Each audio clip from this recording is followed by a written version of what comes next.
চলতি মাসের মধ্যেই জুলাই আগস্ট গণহত্যা ও মানবতা বিরোধী অপরাধের কয়েকটি মামলার তদন্ত শেষ করে ট্রাইব্যুনালে প্রতিবেদন দাখিল করা হবে।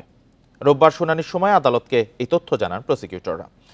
এদিন জুলাই আগস্ট আন্দোলনে মানবতা বিরোধী অপরাধের অভিযোগে আরও ৭ জনের বিরুদ্ধে নতুন করে গ্রেপ্তারি পরোয়ানা জারি করেছে ট্রাইব্যুনাল। এর মধ্যে ২ জন পুলিশ কর্মকর্তা রয়েছেন। পরে ব্রিফিংয়ে প্রসিকিউশন জানায়, এখন পর্যন্ত ট্রাইব্যুনালে দাখিল হওয়া ৩ শতাধিক অভিযোগের মধ্যে মামলা হয়েছে ১৮টি। এসব মামলায় শেখ হাসিনা সহ মোট ১১৫ জনের বিরুদ্ধে গ্রেপ্তারি পরোয়ানা জারি করা হয়।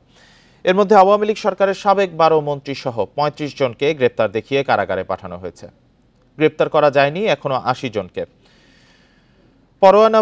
পরোয়ানাভুক্তদের মধ্যে রয়েছে ৯ সাবেক সেনা কর্মকর্তা, ৫২ জন সিভিলিয়ান এবং ৫৪ জন পুলিশের কর্মকর্তা কনস্টেবল।